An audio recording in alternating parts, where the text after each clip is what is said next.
Well, welcome to session 5 of Recover. And we're just glad you're watching these DVDs or listening to these CDs, however format you're getting these. And I believe that these steps will help you recover from whatever ails you. And just in a quick review of what Recover stands for, it's restoration escape care over various excessive reliances. That's a fancy way of saying whatever you addicted to, you can get free from. And again, I'm going to give you information. Information is power. And I'm not trying to convert you. I'm not trying to get you to believe the way I believe. I'm just giving you information that's necessary to bring you into freedom. I believe ultimately you may see the light like I see the light, and that'd be a wonderful thing. But addictions come in various forms. Everything from drugs and alcohol to food, cigarettes, whatever, soap operas. People are addicted to television, whatever. And so uh, we've already looked at 4 previous steps. The first one was overcoming hopelessness. You got to know that your situation is not hopeless. A lot of people just give up on life. They just give up, and they think they're beyond help. They're beyond ever their life turning around. Some even uh, go as far as suicide. I've known that several friends that I grew up with chose that route. But there's a better way. And the second step was, overcoming denial. You can't you can't live a life of denial and ever go free. I denied that I had any kind of addiction, any kind of problem with it. I'm just partying. I'm just having a good time. Everybody's doing it. But behind the scene, I was full blown addicted. I was a 14-year drug addict, drunk, which caused me to become a criminal, locked up 20 times, looking at 21 years in the penitentiary. Now, that wasn't last month. That's 31 years ago. I've been clean, sober for 31 years, and I'm not struggling day by day to maintain that sobriety. I'm totally recovered. And I've learned these steps of freedom that are naturally required to maintain that kind of recovery, because I know others that have been walking down the same path I have, but they're now back into drugs and alcohol. After recovering uh, out of it, they didn't exercise these practical steps and they got drawn back in. The third one was overcoming guilt, overcoming condemnation through forgiveness, forgiving others and forgiving yourself. Powerful, powerful truth. That right there, unforgiveness drives people into excessiveness and will hold them there. Many a time, you know, I can remember my younger partying days, be beside somebody that was just bitter. And I'm drinking to have fun and having a party. They're drinking and they're full of anger and bitterness. And I didn't get it until I became that. And then the last time we were together, we look at overcoming enticements, overcoming temptation, how to uh, avoid that.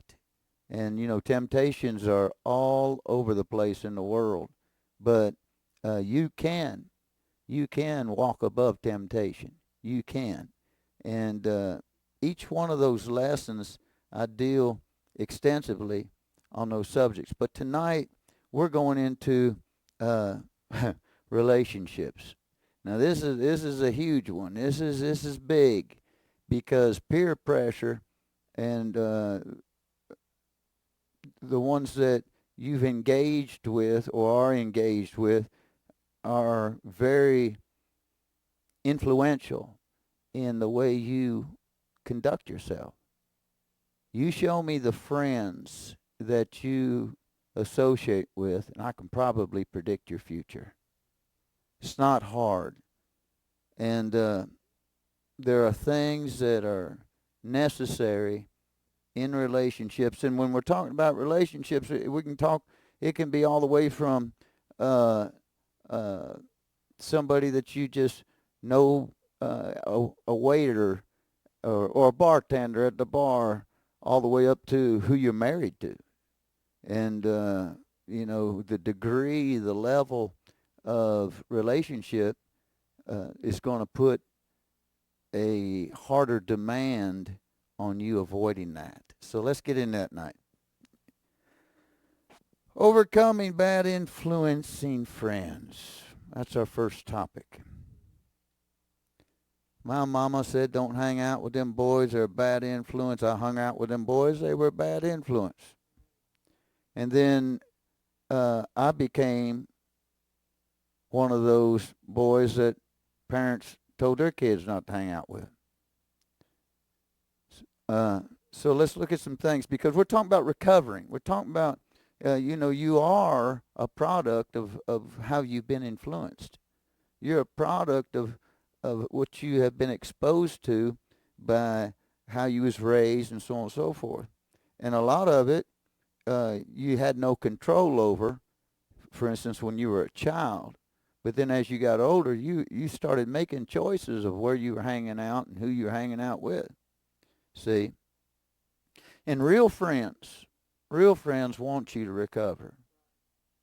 Real friends. Plain and simple. They want you to recover. And when I was recovering, if you will, I found out that all the friends I had, I had a multitude of friends. All of a sudden, where that? And that's a sobering truth when you come to the realization that real friends are few and far between that really want your best. See? You must learn to avoid bad influencing friends. Now, see, this is tough. This can be hard on the soul because you might have been best friends growing up. You might have been, she may have been your maid of honor in your wedding. He might have been your best man at the wedding. Just the ties that could be between that bad influencer can be very strong. And if you're going to recover, you can't hang there. And it's very difficult to sever that, avoid that, because there's going to be flack, if you will, coming back at you. Don't you care about me anymore? Don't you like me? And all it ain't got nothing to do with that. It's just every time you're around them, you're not strong enough to rise above the influences that they carry with them. See? So avoidance is a must, but can be very soul-wrenching. I remember one particular friend, we were tight. I don't know that you could get any tighter. And when I chose to step away from all of it, I thought for sure, he'd want to know what was happening and so on and so forth. And he didn't. Matter of fact, every time he's around me, he's presenting it back to me. And I'm thinking to myself, are you not listening to anything I'm saying? And it got to where I couldn't hang there. And because I felt myself being pulled, and we'll get into this a little later, to want to be I didn't want to lose him as my friend. But the common ground that we had together was getting high. And not that we didn't do other things together. We fished together. We ran, we did all kinds of stuff together. But getting high was always involved in all of that. Now, we talked about fishing. We talked about, all the good times. But I couldn't go fishing with him no more because I knew what was going to happen when we opened up the tackle box. There's more than bait in there. See? And there we are out there on the Kentucky River in a canoe, and that influence, I can't go there. So at the risk of being misunderstood, at the risk of people saying things, I had to avoid that. And you know who the bad influences are. You don't need. They don't have to have a T-shirt on that says "I'm a bad influence." You know who they are, right? And you know the ones that are trying to steer you in a certain way, and so on and so forth. You may have a few real friends, but they are addicted themselves. Hello? I mean, real friends. They really want you to recover. They really do. But they addicted themselves. Right? And the best thing you can do now, I'm telling you, the best thing you can do is go on and recover so that they can see there is recovery. Are you following? That's rare, but it's there. I've had that happen right there. Now, all those friendships which are developed through your addiction, avoid. Now, how many relationships came into existence because of your addiction? See? And we call those relationships friends, buddies, all this stuff. But how did you meet them? Smoking dope, snorting a line, in a bar. How did the thing come together? See, what brought you together? Because what brought you together is probably the addiction that once that addiction is pulled out, there's nothing there. There's nothing there that's really a relationship. You're relating because you're getting high together. You're relating because you're getting drunk together. You're relating because you're partying together. You're relating because you're doing the same addictions together. And when you start pulling away and recovering from addiction, then that relationship that was grounded on addiction is not there. You understand what I'm saying? And if you're going to go on with your life, this is your life. You can't live your life pleasing other people. We'll get in that in just a little bit here. Now, check this out. What if it was a boyfriend, girlfriend you've been seeing? Now, I've seen this. As a pastor counseling, somebody comes in there, gets turned on to freedom, and they got a girlfriend that's getting high and so on and so forth, or a boyfriend that's doing it, and they've been seeing each other, for 2-3 years or whatever, even have plans on getting married or whatever. And then all of a sudden, here we go. What brought you all together? See, what? Probably the partying. Probably, this and that and this. I was involved in a relationship like that, and you take away the addiction from that relationship, there was none. And so it's real difficult for somebody that is in a relationship that they love that other person to sever that. See, because they want that other person to be doing what they're doing, and the other person don't want what they're doing because they aren't done with living that kind of life. And so there it is. And it's really, really difficult. Really difficult. I've seen where persistence in a relationship because of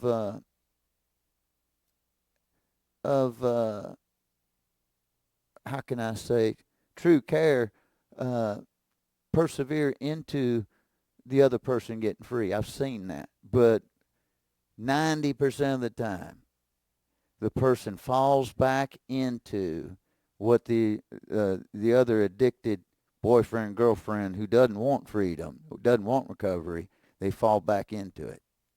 And again, this is your life. These are your choices. These are things you're going to decide on. And I said this can be soul wrenching, the relationships, because you've related so much. You know, you've dreamed together.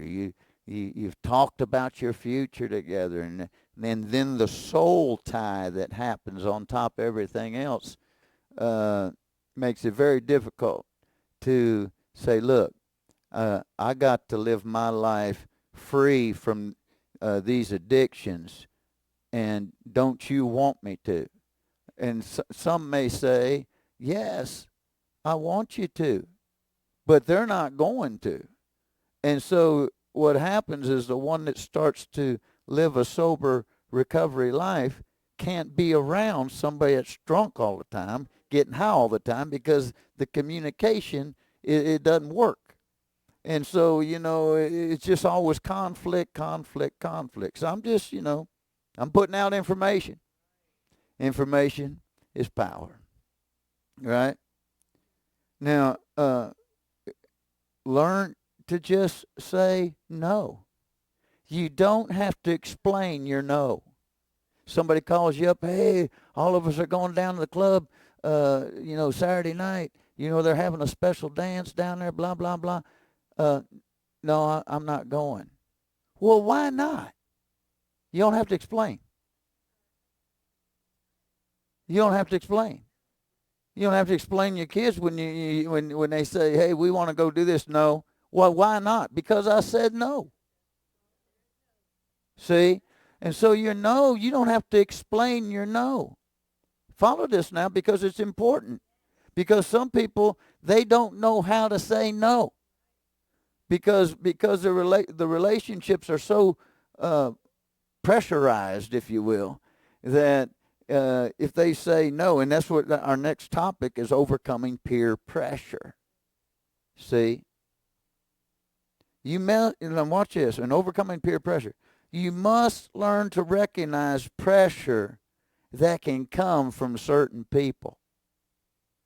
There are certain people that know how to pressure you beyond other people. Come on now. They know how to really put pressure on you.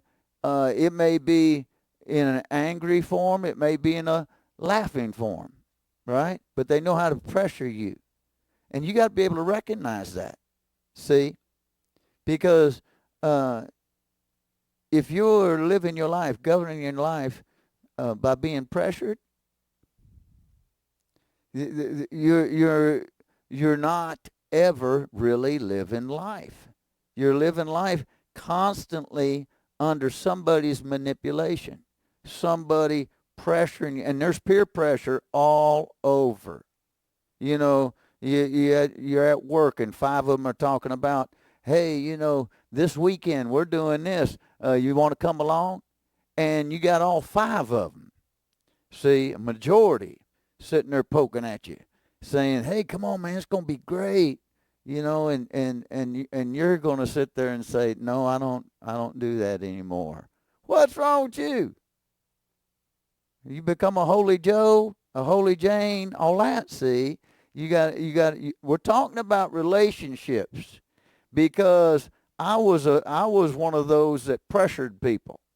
I was one of those when my friends said, "No, we ain't coming out tonight," I'd stay on them. Next thing, and I'd say, "Look, I'm buying everything. I'll be over to pick you up in a half hour. You better be ready to go." See, pressure, pressure, pressure. And how do you handle pressure? You must combat pressure with pressure. You got to rise up. You got to want this full recovery. You got to want it because it's your life. You're coming out of being under the influence of drugs, alcohol, food, pornography, gambling, whatever it may be, and you don't need to be under the influence of people. I'm talking about people that are influencing you into addictive lifestyles. See, right? So you got to combat pressure with pressure. It's not going to be this thing where you just skip down the lane. Just hey, look at here. No, because of the relationships you've established, they got your telephone number. They know where you live. They know where you work. See, and you're gonna run into them at the store. You're gonna see them here and there, and so on and so forth. And they're going to give you that thing. Boy, we've been missing you. It ain't the same without you. And why don't you just come on out? We'll and they'll paint a picture of, hey, you don't want a drink? We'll have some orange juice there for you. And yeah. All right, moving right along. You got to combat pressure with pressure.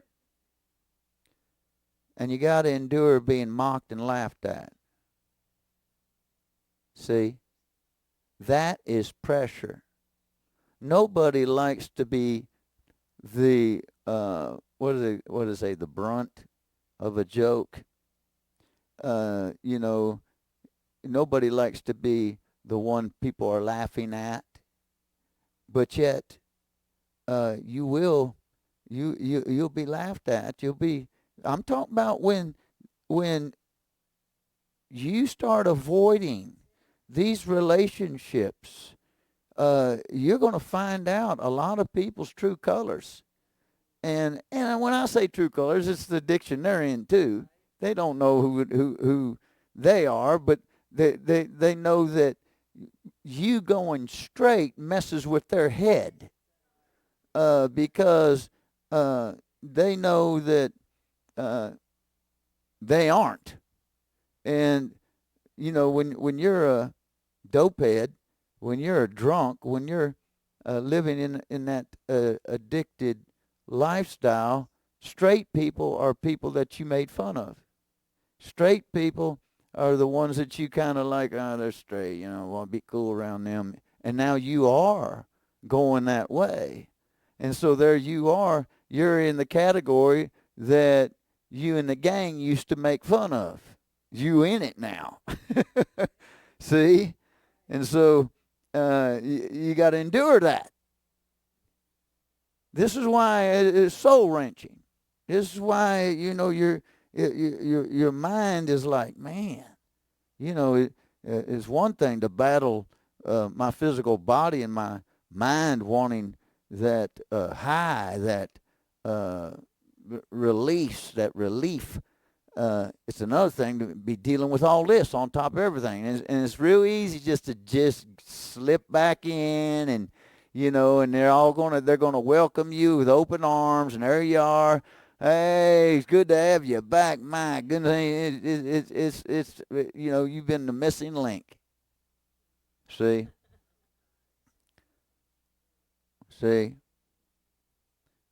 And then on the other hand, you got to endure being shunned. When they see that over a period of time you ain't buckling, now you're gonna get the silent treatment. Now you see them in the store and they walk right by you. or they give you a look, or they say, "Hey," and they're sending a message to you. See, you follow what I'm saying? You got to endure that. You got to want to recover. This is your life. You've already, for me, it was 14 years of wasted time, and I wanted to make up for lost time, and I just thought that all the relationships that I had would want what I had. Because when I was dealing drugs, anytime I had the pills, anytime I had the reefer, anytime I worked in a liquor store, anytime I had the alcohol, which was all the time, everybody wanted what I had. They would come in the liquor store and say, "What you got going? You know what? In other words, what's on the street in abundance? What do you got?" See, and when I recovered, I thought everyone, who wouldn't want this? Because after a while, the fun wasn't fun no more. After a while, I'm having to steal to support my drug addiction. And then, the passing out turns into blacking out. And then, into jail, into car wrecks, into fights, into all this craziness. And who wouldn't want what I had, I thought. See? And so when I started telling everyone what I had, I just knew, because when I told them all the drugs I had, they'd say they jumped on board, that they'd jump on board on this. And I'm telling you, it's soul wrenching, avoiding relationships. See, that you have acquired through your addiction. And they come in various forms. Now here we go with the next topic. Overcoming the in crowd. The in crowd. The want to fit in the in crowd. It's a dangerous place to be. Wanting, in other words, you see somebody that's somewhat popular, and you see that, especially back in my school days. You had the cheerleaders, and you had the jocks, and you had the honor roll, and then you had all these various groups, and you wanted to be in some kind of group, that in crowd. And if you're not careful, you'll sell out yourself in some fashion to be in that in crowd. And it's the same way after you get out of high school. Same way out there in the world. There's all these in crowds in business. There's in crowds in the community. There's all these so-called in crowds, and you got to be careful. It's a dangerous place when you're going after that, because that in crowd, you must compromise to be in that in crowd, and there's a whole lot of addiction in that in crowd. You following this? The in crowd is not what it seems to be.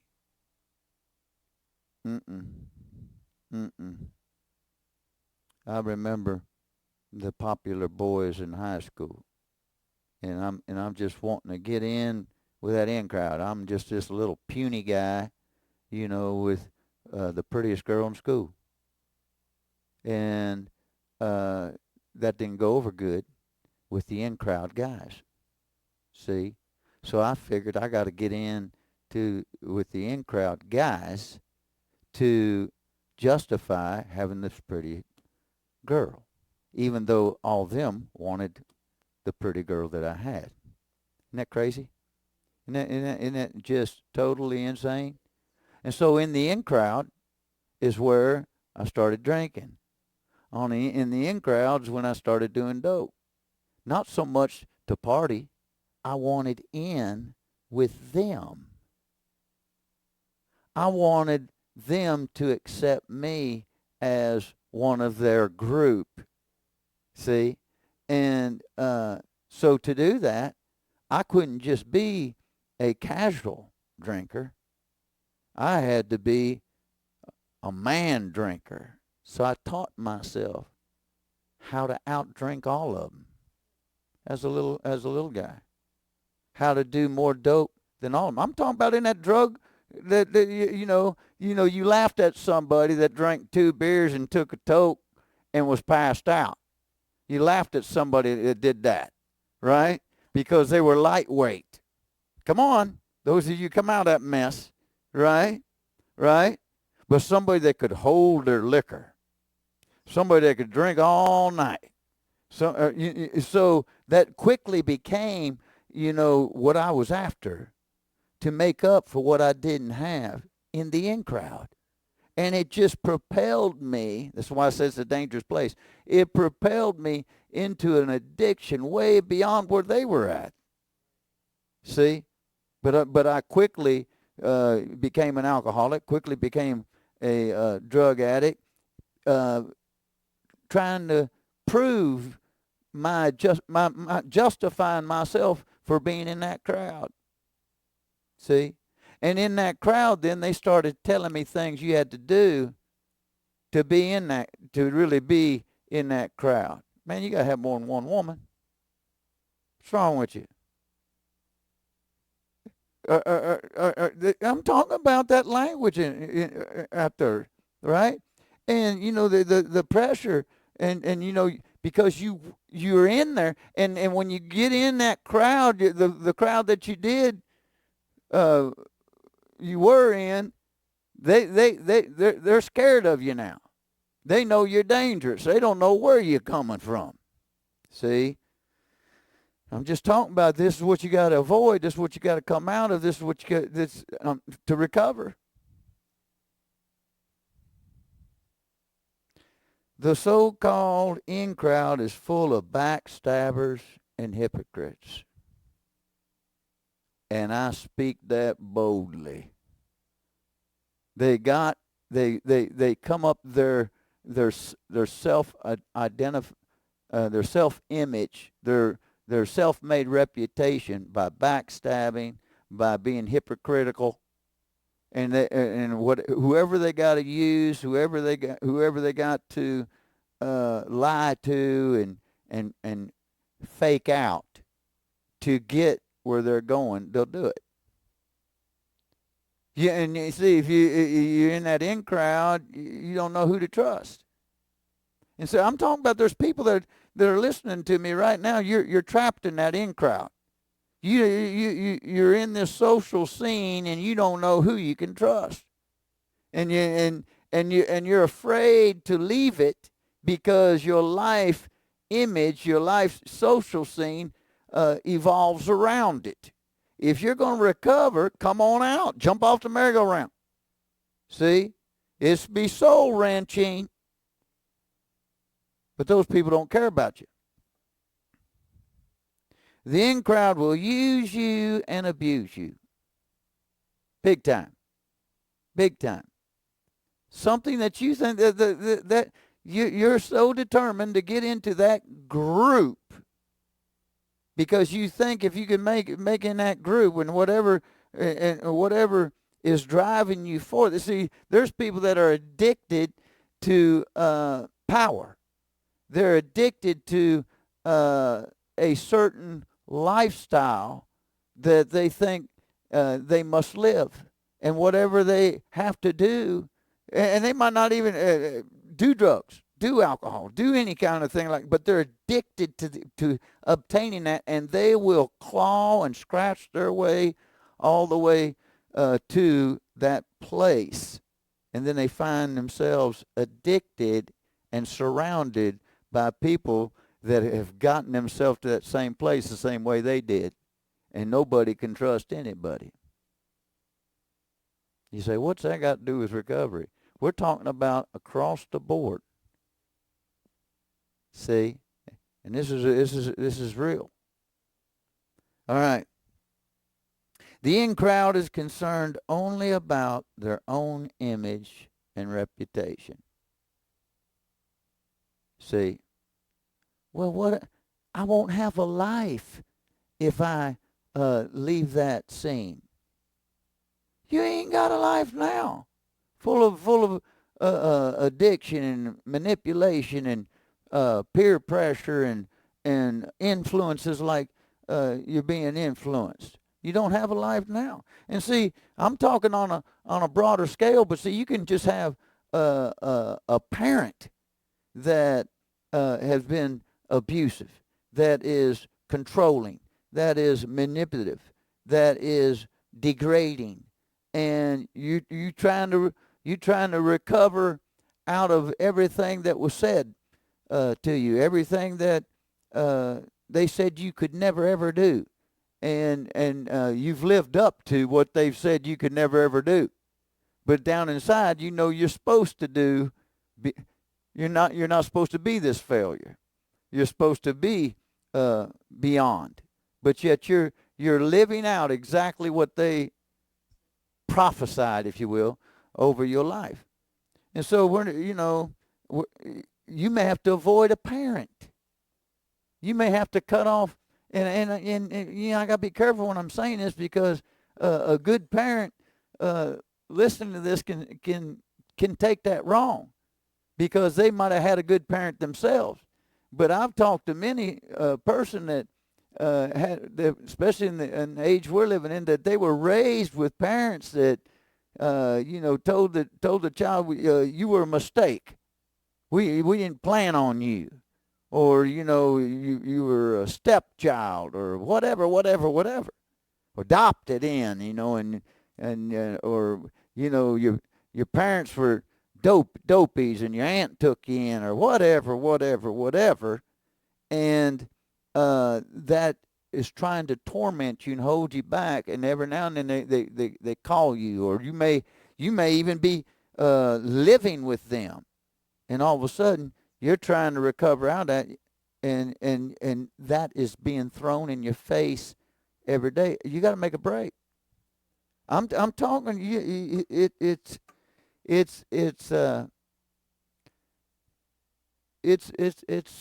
It can be a tough thing to do, to arrive at that decision. Why am I going to sit here till I die? I got to get up and move. I cannot stay in this same place and expect everything to change. I got to do something. And I know that influences have got to come from other sources and how I'm being influenced. We're talking about relationships. This is just one step in the 9. But, you can do all the other 8 and be hanging out with these bad influences, and they're going to drag you back down. See? They're going to pull on you. Okay. This next one is overcoming man-pleasing. See? You must recognize any man-pleasing actions for approval you may have. Now, certainly, you want to please your boss. You want to be a good employee. You want to. There's healthy ways of pleasing, but when you're trying to please man for acceptance, to get their approval of who you are as a person, that can go all the way into sexual perverseness, into just compromising all kinds of things that are contrary to your successful life, just because of man pleasing. You want their approval. And there are some people that know how to play this thing really, really good. Really, really good. In other words, again, any relationship that is manipulating, your soul. That is, well, if I was to do this, they'll do that. Now I'm not talking about your boss gives you a job and he expects that done, and you don't get it done, he gonna get on your case. You get it done, you should hear good job, right? I ain't talking about that. I'm talking about trying to please someone or someone's to get them to accept you as a person. See? And, a lot of people go to extreme measures for that kind of approval, that kind of acceptance. And they'll compromise their morality.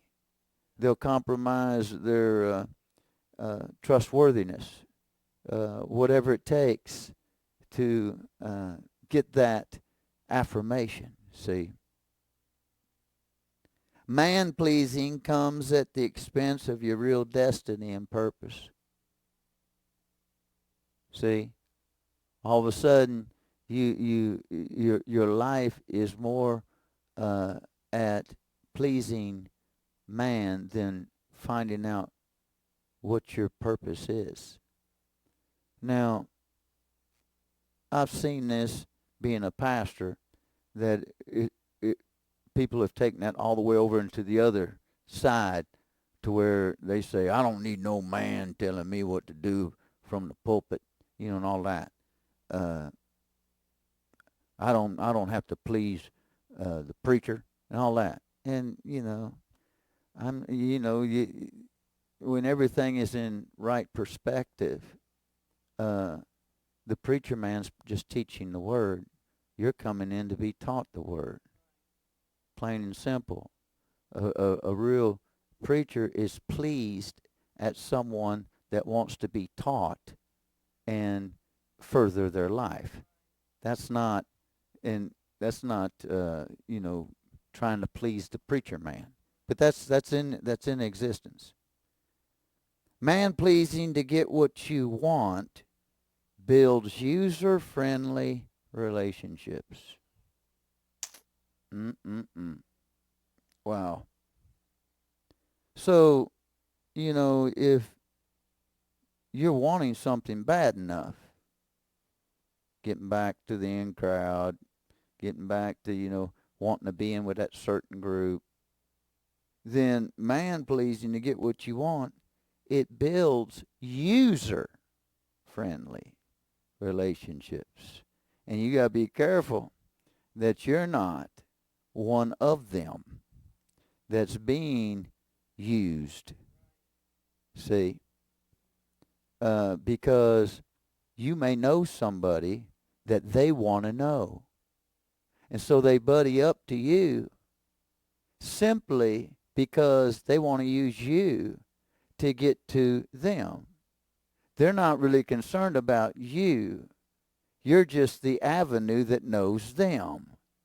And so because of that, all of a sudden you become, their best friend. They want to take you out to eat. They want to buy you a dress, buy you a pair of pants, and all of a sudden, and then, in conversation, hey, so-and-so? Yeah. Well, I sure would like to meet them sometime. What are they like? And the whole objective is not you. The whole objective is to use you to, are you following what I'm saying? And that's all over in that, even in the drug world. See, in the drug world, dealing drugs, you want to cut out the middleman. If you cut out the middleman, then you are making more money. In other words, I'm dealing drugs, and I did. I'm dealing drugs, and I did this. And I'm buying drugs from this one guy, and I'm paying top dollar for the quantity I'm buying. And I want to know where he's getting it, because I know there's another source. So I buddy up to him, and eventually it slips who the source is. And once that slips, I go around him into who he's buying from, and I offer them more money than what he's paying for. So they're getting a better deal, but I'm getting it cheaper than what he was selling it to me. It's called cutting out the middleman. See? So I used him to get there. So we're buddy-buddy for what? See, that's a cutthroat world out there. I was in it. See? And when I look back, it's scary. When I look back at how, you know, the places I went into, the dark, dingy rooms I was in, all being driven by addiction, and I was addicted to money. You know that's an addiction. All you have to do is look at Las Vegas, right? All the casinos, all the lotteries that are jumping up all over the place can start out with just playing bingo. Just telling you. Just telling you, addictions start out subtle. They start out subtle. And the next thing you know, it's full blown. See?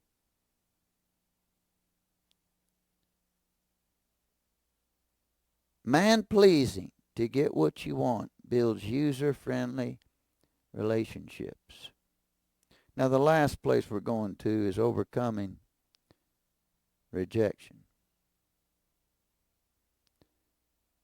All of what we just talked about, a lot of it is because you wanted to be accepted. You wanted to find that place where you fit in. You wanted to find that place where you could let your guard down, and you thought everyone else was looking out for you. Just because you were passed out and they drove you home doesn't mean they're your best friend. Come on now. Come on. Now, overcoming rejection. This is huge. This is huge. You got people that never recover out of being rejected. It could be they didn't get picked on the team, and that thing because their dad was the star of the high school and college and went on and did all this, and all of a sudden this individual is dealing with this rejection, whatever it may be. Rejection comes in all shapes and forms, but rejection, you got to overcome it. Otherwise, avoiding these relationships, you ain't gonna be able to handle it, because it's gonna tear at you like you're rejecting them. And so, in truth, you're avoiding them. You want for them what you're after. And so many times we think we can pull the whole crowd with us. And it doesn't happen. See? And then, I talked about being shunned earlier, right? But this rejection thing is what can even start the addiction in the first place, because you were rejected as a child, you were rejected in a marriage, you were rejected in the business community, you were rejected in whatever. So the first thing is you got to confront rejection. You can't let it be this undercurrent in your life. If ever you've been to the river or the ocean and you just wade in just a little bit, you can feel the tug. It's not pulling you all the way in, but you can feel the tug. It's there constantly. And that's the way rejection that is not dealt with is you can always feel its pull. Somebody says something and it just like pulling the scab off a wound, and there you are again. Not trying to gross you out with that analogy, but that rejection, if you don't confront it, then it just lies in there and waits on you. You following this? You must not let rejection have the final word. In other words, if you've experienced rejection from relationships, and you let that rejection be in the back of your mind or in the front of your mind, and you're letting it speak into your life, it fuels your addiction. Because there you are now, you don't have the alcohol, you don't have the drugs, you don't have the things that you were getting any kind of relief from, but rejection is still calling your name, still tugging on you, still reminding you. And here comes the replays that you tried to drown out. And you got to confront it. You got to take it head on. See? And I've had a lot of people ask me, and how can you be so transparent? Well, easy. I'm recovered. That person that I was is not. I'm not addicted anymore. I have no addictions. None. And I was addicted to cigarettes, I was addicted to alcohol, I was addicted to drugs, I was addicted to pornography, I was addicted to gambling, I was addicted to overeating, I was addicted to and the list goes on. See, multiple addictions, one feeding the other. And rejection, when it's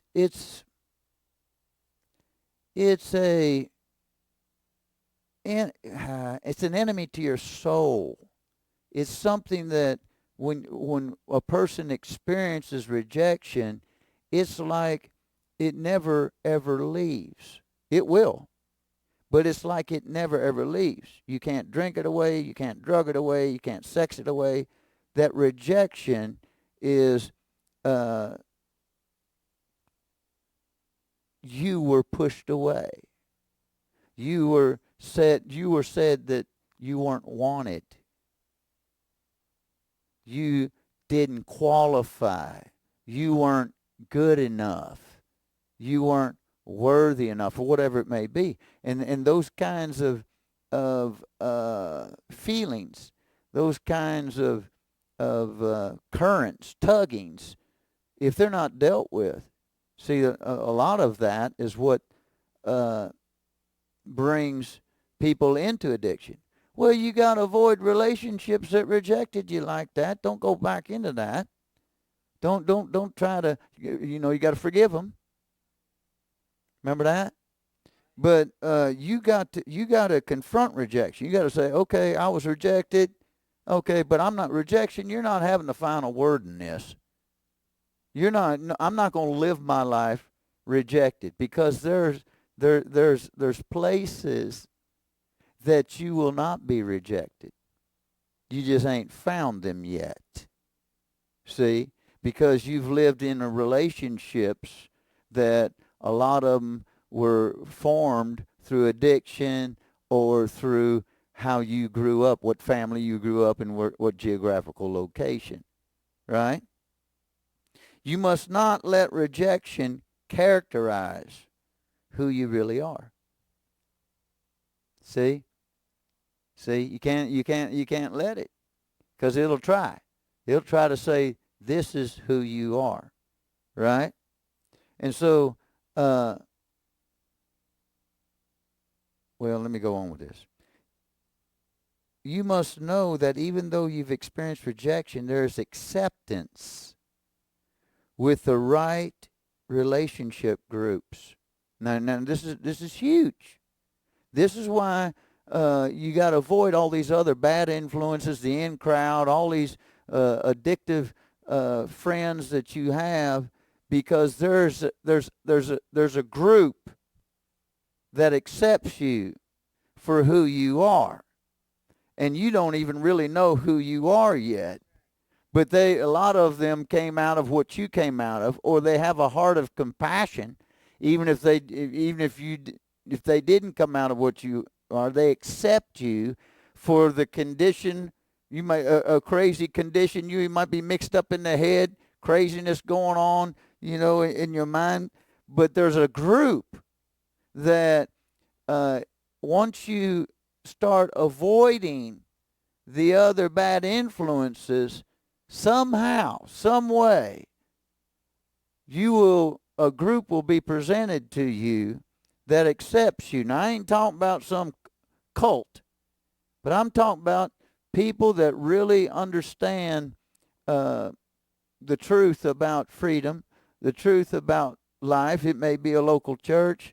It may be a support group of some sort, sober, straight, that people are talking honestly. They're talking straightforward about freedom, about recovery. And you're not going to locate those groups. You're not going to, and it might not start out as a group. Might start out with a friend, somebody that you wouldn't even think about ever talking to. It might have been somebody you made fun of when you were getting high and drinking all the time, and they were over there being mocked and laughed at for not joining in the crowd, and all of a sudden you find yourself talking to that person sitting there helping you. And you used to laugh at them or whatever. But there has to be a switch from the relationships, the addictive relationships, the bad influences that you've acquired throughout your addiction pattern lifestyle into this recovery mode. And there are people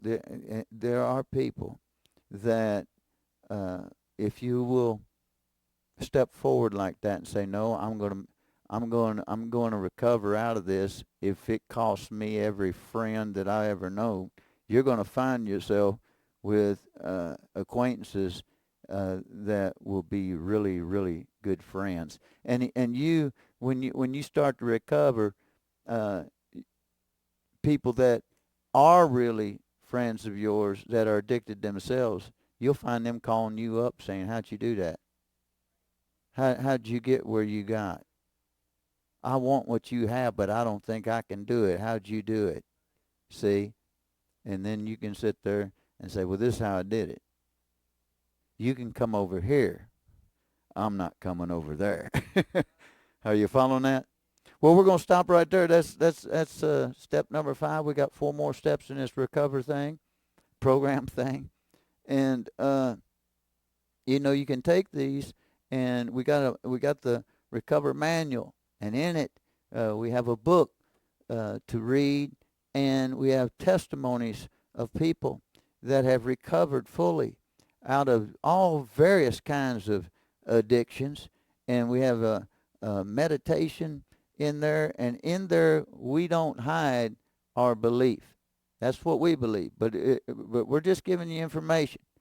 And those of you watching online, if you want that program, contact us here at the office. Go online, facevictorychurch.us, and the contact information's there, and we'll help you the best we can, because recovery is a great thing. There it is. Hallelujah.